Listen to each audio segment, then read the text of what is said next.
Have you ever acted in ways that undermine, control, or manipulate those around you? Or perhaps you've unintentionally lashed out in anger, causing fear, hurt, or distress to those close to you. If so, you're not alone. Many people engage in emotionally abusive behaviours without fully realising their impact on others. These behaviours can stem from unresolved anger, past trauma, or a lack of emotional awareness and boundaries.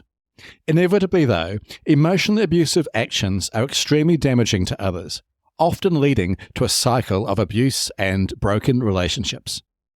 In this episode of the Anger Secrets podcast, I will delve into emotional abuse, focusing on understanding what it is, how to recognize it, and how to stop it. My goal in this episode is to help you gain self-awareness, learn healthier ways to express your emotions, and break free from the destructive cycle of emotional abuse. Hello and welcome to episode 25 of the Anger Secrets podcast. I'm Alistair Dews, and over the last 30 years, I've taught over 10,000 men and women how to control their anger, master their emotions, and create calmer, happier, and more respectful relationships. In this podcast, I'll share the same proven tools and techniques I've used to help my clients control their anger and transform their lives. For free support on your anger management journey, including a free training and the opportunity to book a free 20-minute anger assessment call with me, visit my website, angersecrets.com. I look forward to helping you control your anger once and for all. Now, let's jump into episode 25. What is emotional abuse? So, what is emotional abuse? Emotional abuse is a complex and elusive concept, as it is often subtle and challenging to recognize. At its core, however, emotional abuse is any behavior that seeks to control, manipulate, or harm another person's emotional well-being.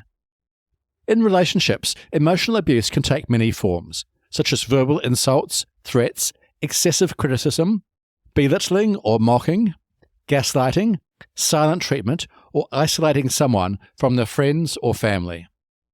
Although it usually does not involve physical violence, the effects of emotional abuse can be just as damaging as physical violence, or even more so.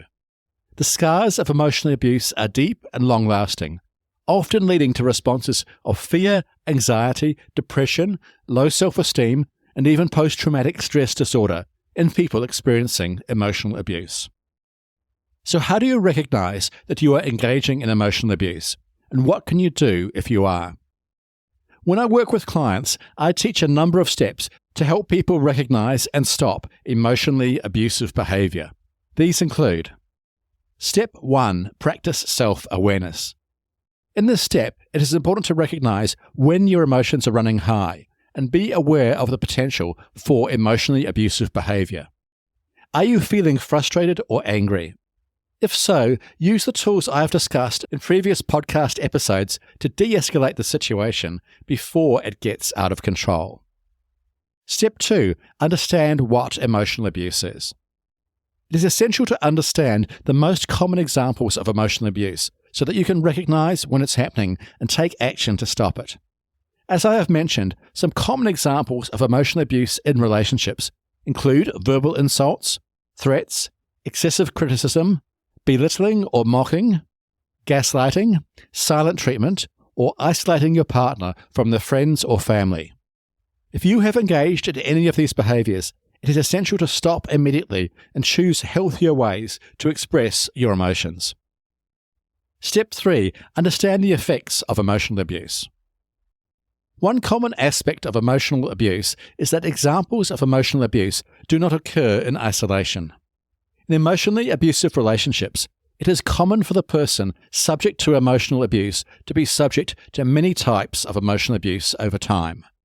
For example, an emotionally abusive person may start by criticizing their partner, but then later use verbal insults and threats, silent treatment, isolation, or gaslighting as tools of control.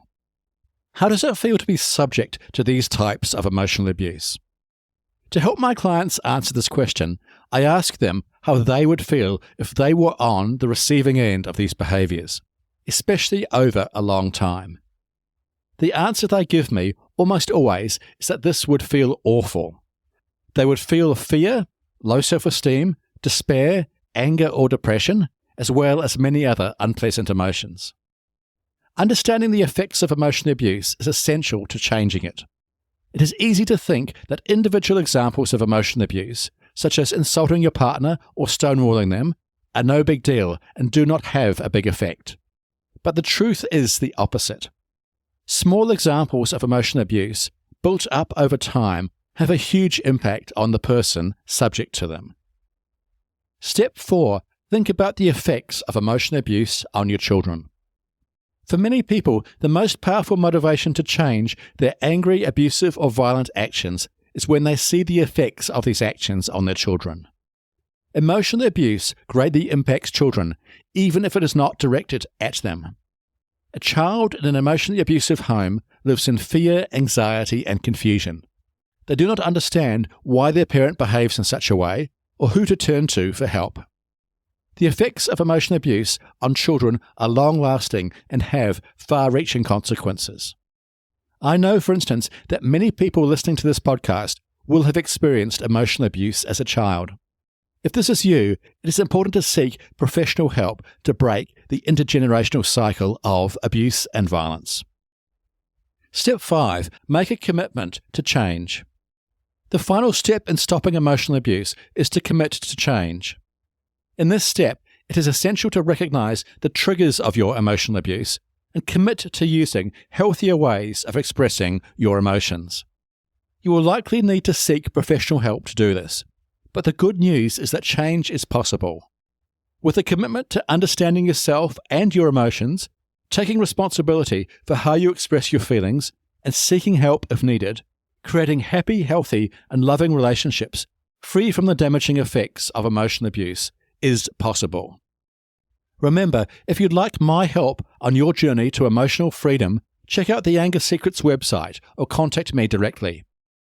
I can offer you many options to help you eliminate emotional abuse from your life. Okay, that's all for today's episode of the Anger Secrets podcast on what emotional abuse is. And be sure to tune into the next episode to learn how to stop being judgmental. If you found this episode helpful, please follow this podcast and head over to your favorite podcast app and leave a rating and review.